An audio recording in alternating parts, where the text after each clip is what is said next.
And we're going to get into this video today, this live. If you don't catch it live, be sure to catch the replay. Don't forget to like, subscribe, and hit the notification bells. You see my Twitter account down there attached.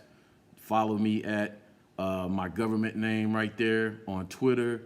Don't forget to tap in. I tweet throughout the week, exchange tweets with Bears fans, ask questions or answer questions, and so on and so forth. So if you got any comments or questions about Bears football or things you want me to cover on the channel, hit me on Twitter. Again, don't forget to like, subscribe, and hit the notification bell so you can keep up on what's going on with Bears football with Chicago Bears 360. And again, like I described in my previous video from Wednesday, I'm pretty much, walking the dog on this thing as far as from the front office to the field until we lead into the city, till we lead into the season of what's going on with Bears football. Breaking it down, Chicago Bears 360 is one of the few places that you're going to actually have X's and O breakdowns. I actually have film that I broke down of Coach Eberflus' defense today, which we're going to focus on. But we got some other news to get to prior to getting that film breakdown. So I'm excited to bring you those breakdowns and see, what we can share or what we learn from those breakdowns and how we move forward and how we grow together as a team here. So listen, got some news going into the season already that we want to talk about the Chicago Bears. Some breaking news that happened as we over the night. Ryan Poles has made his first free agent signing. We want to talk about that.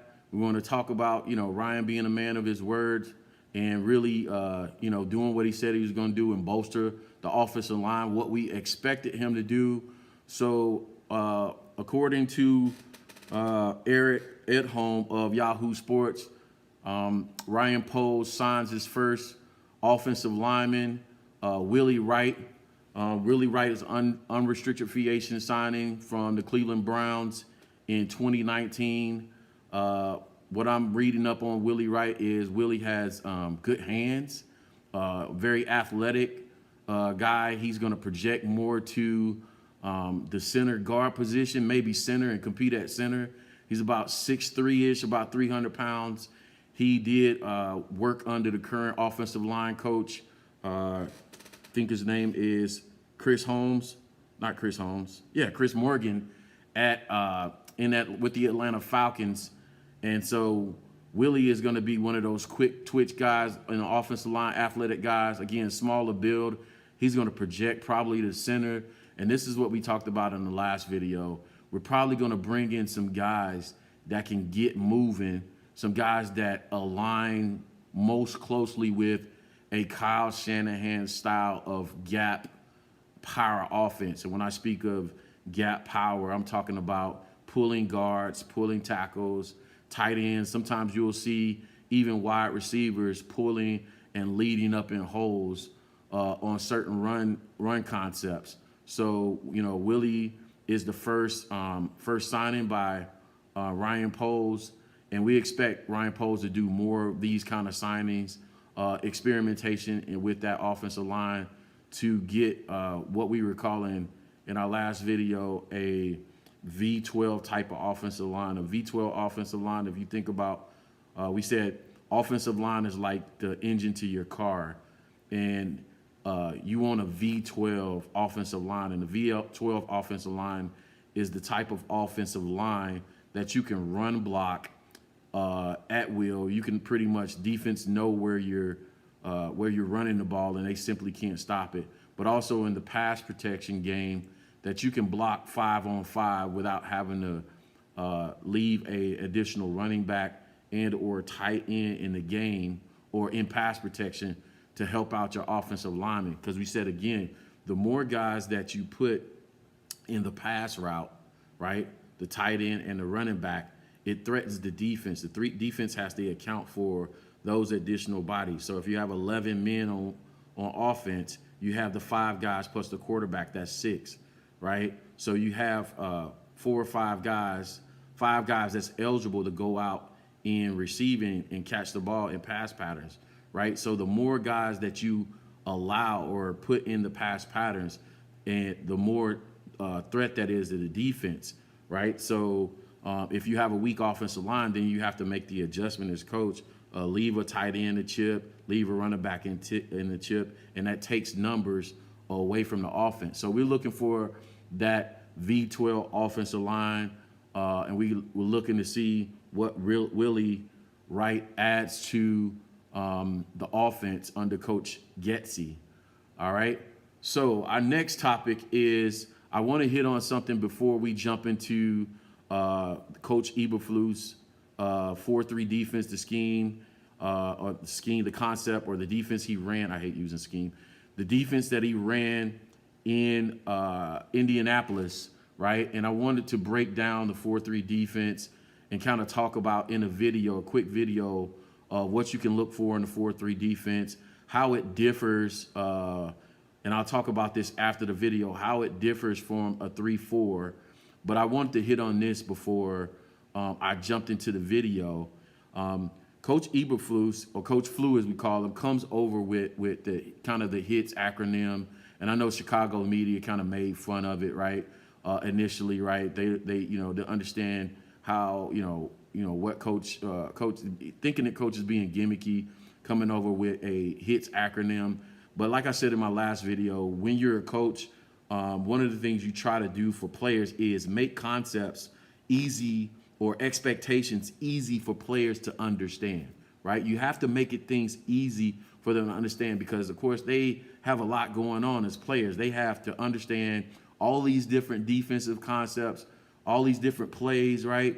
But when you make the simple things simple, you follow, not to use another acronym to describe an acronym, but just similar as the KISS principle, right? Keep it simple, stupid.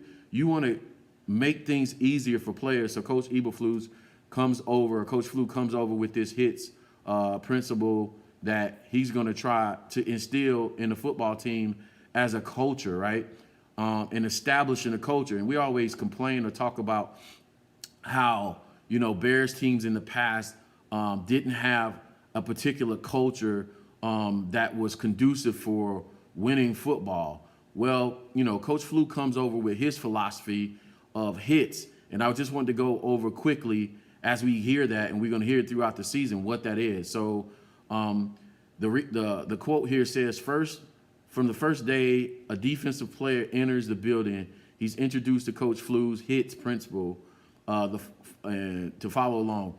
HIT stands for hustle, intensity, taking the ball away, and being smart situationally. So let's talk about each one of those. Hustle is pretty much self-explanatory, right? You want to see on film, on defense, both offensively and defensively, you want to see guys giving extra effort, right? And particularly in defense, you have to play defense sideline to sideline. The football field is 53 and the third yards wide in length. And you want all 11 guys running to the ball every play, because you don't know when there may be a fumble, where there may be a broken tackle, where it may be a situation, where there's just an opportunity to making a play. And hustle kind of ties in and is closely related to taking the ball away. You can't take the ball away if you're not in position to get the ball or receive the ball when opportunities present themselves. So the first letter in that acronym is H, is hustle. Intensity. This is kind of an interesting one to me as I looked at it, because I'm thinking to myself as a coach. Coach Flu said that all of the principles that he teaches are measurable. So I'm thinking to myself, how do you measure intensity? What metric is there out there for intensities? For example, with hustle, you can be like, you can watch individual players and grade their film and see if they hustle to the ball on a particular play. But how do you measure intensity? So that one's quite interesting. Other than watching the film and seeing how, an individual player is, whether they're being physical, I don't know, whether they're chirping, whether they're, being active and trying to intimidate the opponent, which, you can sell wolf tickets all you want, but if you don't actually make plays, it don't mean anything. So that one is kind of interesting to me, like I said. How do you measure intensity? I think it's going to be the level of physicality, both units, both on offense and defense, particularly defense and offensive line, what they play with. T is taking the ball away. And again, that's simple. And I believe one of the things that we're going to see more of and what we're going to see reestablished in this culture is something that Darius Leonard did over in Indianapolis with incorporating, or Coach Flu incorporating the peanut punch. Of course, the legend, the defensive back or cornerback for the Chicago Bears, Charles Peanut Tillman, made famous the peanut punch, and then Coach Flu incorporated that as part of his 4-3 defense in Indianapolis, and they would be able to be successful in taking the ball away. And then the last one is the S, situationally smart. And as a football coach, again, the most important thing is for players to be, one of the most important things is for players to be situationally smart. You have to know your proper alignment, which we're going to get to a little bit in the video. You have to know, the proper calls. You have to know the proper alignment. You have to know where you need to be. You need to know what the down and distance is, so you'll know, hey, it's 3rd and 8. 9 times 10 they're going to pass. Let me go ahead and think about my pass rush moves. Let me set stuff up from series to series as a defensive lineman rushing the passer. Let me set moves up, from series to series. I don't always want to give, a pull and rip, or I always don't want to do, a two-hand swipe or swipe down, or, a club technique as a defensive lineman. You have to set things up, individually and play situationally smart.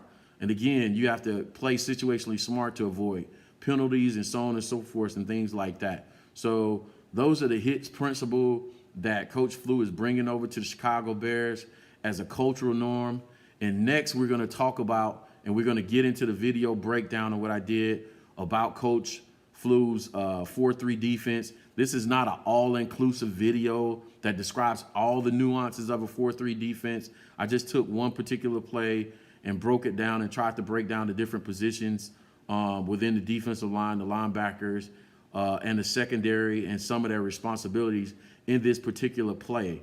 I think this was a good play to choose because you're going to see that New England tries to put Indianapolis's 4-3 defense in the compromised position by the formation and alignment they set up. And then we're going to talk about, again, we're going to talk about the defensive alignment. Maybe you're going to hear some things about maybe how some of our current players project to those positions. And I'll come back and follow up the video with some things that I might have left out when recording. So, with no further ado, let's jump into it, and let's see what the video breakdown in this 4-3 defense. So the first thing you'll notice with a 4-3 defense is the alignment. So for those of us are new to 4-3 defense, I'm gonna explain to what it means real fast.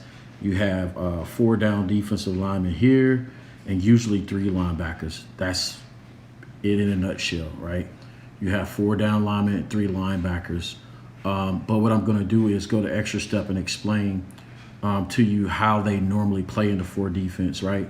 So usually this guy that's lined up near the center is what we call a 1 technique. He's on the outside eye. Actually, let me clear that up. He's on the outside eye, weak side of the center, right? Usually the second guy, and he would be considered the nose. The defensive tackle would be usually lines up at a 3 technique. So on the opposite side to the strength of the formation, usually the defensive tackle will line up in a 3 technique.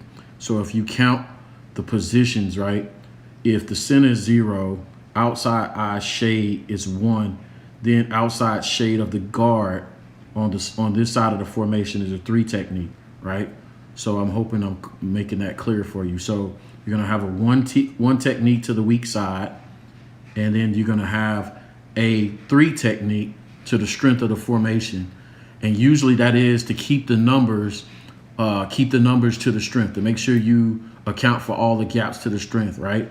So if you keep counting to the outside, And then you're going to go to the outside out of tackle, and that's going to be your 5 techniques on the outside. And the backside is going to be another 3 techniques. So to the weak side, you're going to have a 1 and a 3 technique. To the strength side, you're going to have a 3 and a 5 technique on the defensive line. Now, I'm going to get into maybe next week how our personnel fit there. This person may be Akeem and Bilal, but you want a guy at the 1 technique that can handle double teams. He doesn't necessarily have to be a 2-gapper. 2-gapper being somebody that can handle 2 gaps, but he needs to be a playmaker on that weak side and very agile on that weak side. And the stronger guy, the real bull, if you will, the second guy needs to be the guy on the strength side. That will probably be, I'm guessing, Akeem Hicks. If he's still with the team, he'll be to the strength of the formation, and he'll always play on the strong side of the formation. But having guys that can be versatile and can do both is probably the best thing. So you don't have to keep swapping inner personnel or defensive linemen, right?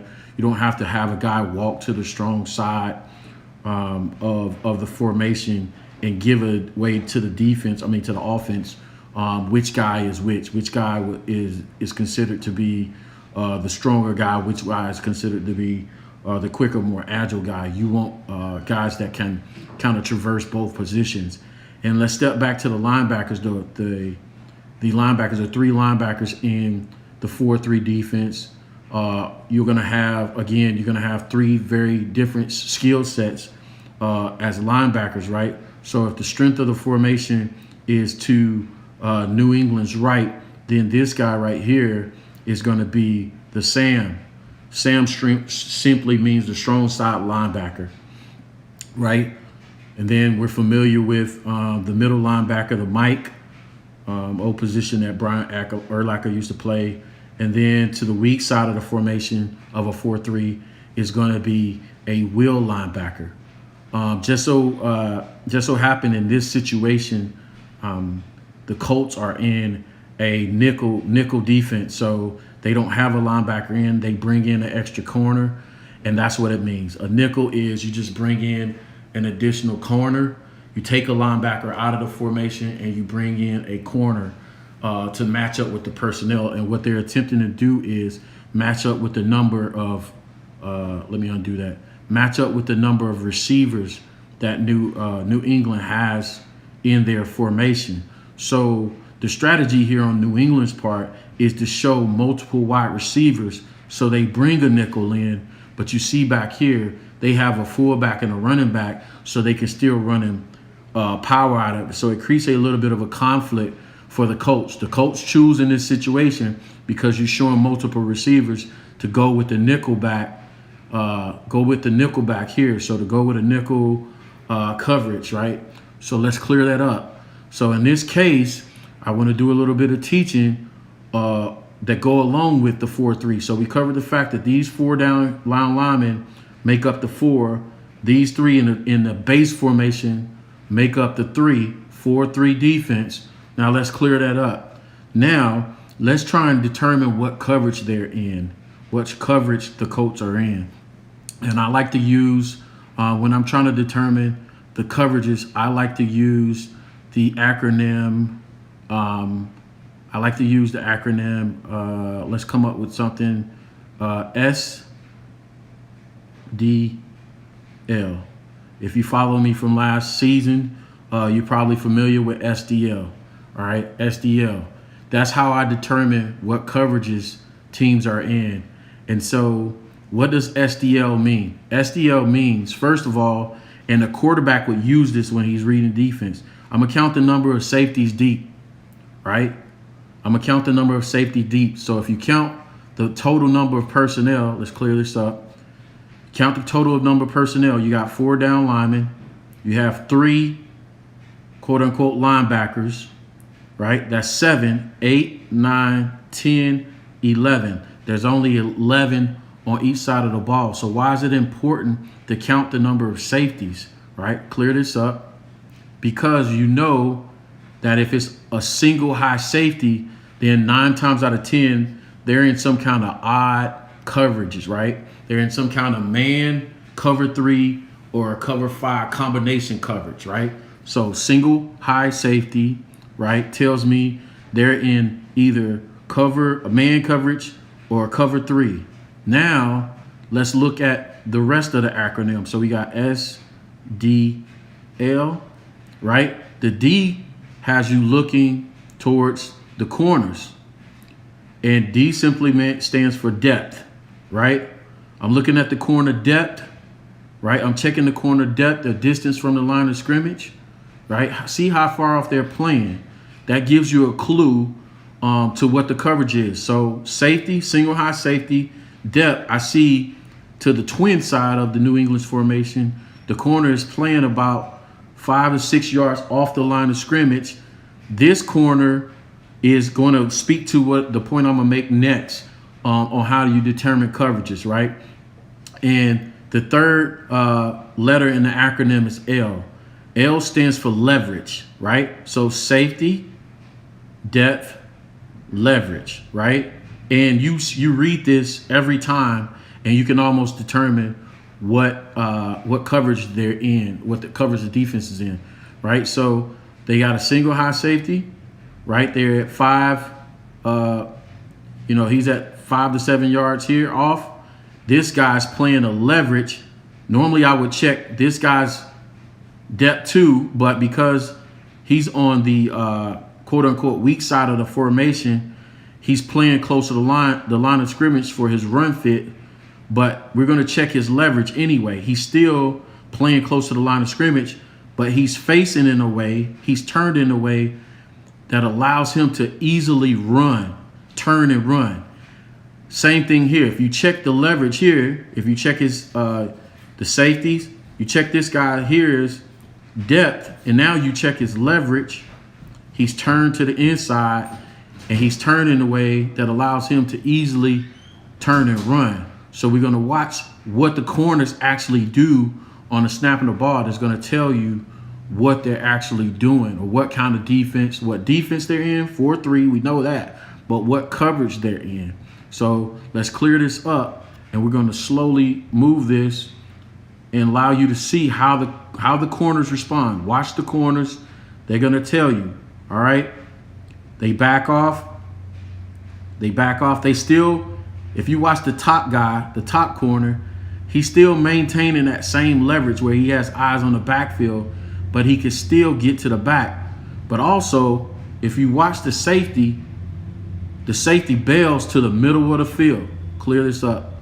The safety bails to the middle third coverage, right? So in cover 3, the assignments would be this.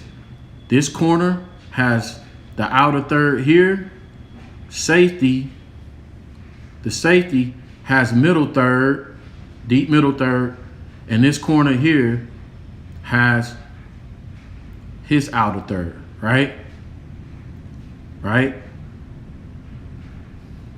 This guy here is going to then have hook the curl, right? Hook the curl.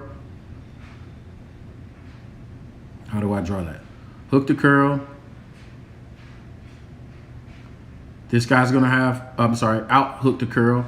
This guy here, let me clear that up. This guy here is going to have hook the curl. This guy's going to here have hook the curl.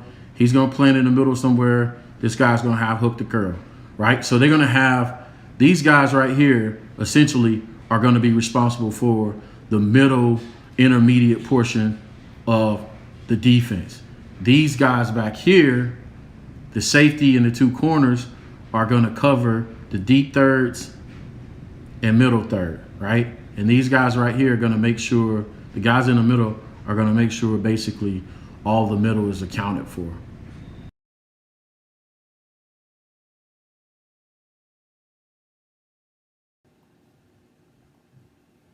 So I'm back. This is Coach T again. Listen, hopefully, you got something out of that video breakdown of the Coach Flu's 4-3 defense. Again, that's the basics of it. Again, 4 down defensive linemen, 3 linebackers is the base 4-3 defense. If they go to nickel, they swap one of the linebackers out. Usually it's going to be one of the, probably the Sam linebacker, because he's usually the more stronger, stout, bigger linebacker. They swap him out with a nickel corner, which makes the nickel defense. And in that case that I just showed you, Coach Flu was playing a 4-3, cover 3. How do we know? Again, we use the acronym SDL, safety count, depth of the corner, cornerback leverage, to understand what coverages we are. So in some cases, a traditional Tampa 2 defense, you're going to see 4-3, you're going to see a 2-high safety. But defense kind of adjusts the scheme. Now, that's proper use of scheme. They adjust the scheme of the Tampa 2, the Tampa 2 defense, by rolling down the safety sometimes into the box. So the scheme is how you utilize the personnel. So you may have 2 high safeties up top, but you roll a safety down into the box to adjust or account for teams that's kind of running the ball down your throat. So again, traditional Tampa 2 or base Tampa 2 is 4-3, cover 2 high safeties, and then you can run 2 high man out of that, or you can run 2 high zone. Maybe I'll break that down in our next video. I'll find a clip and show you a 2 high look versus a 1 high look. And then we'll get into some of the personnel and how our current personnel may translate to a 4-3 defense, and get into that a little bit. So hopefully that made sense to you. And then I'll talk about a little bit, again, the personnel. I think one of the things we may be missing on our defense currently, that's a requirement of a 4-3 Tampa 2 or cover 2, is that one hitter, right? That hitter, that big hitter, hybrid. He's almost like a linebacker junior, if you will. He's a thumper back there, right? So you have a traditional free safety that can fly, that can cover, sideline to sideline. Then you have a guy that when required, that can come down in the box and make some plays. So I appreciate that. I'm gonna take a pause and say real quick, shout out to my boy Peter Kidd from Windy City Breeze. My boys over there at Windy City Breeze, they do a phenomenal job. Don't go and follow them and like their videos over there.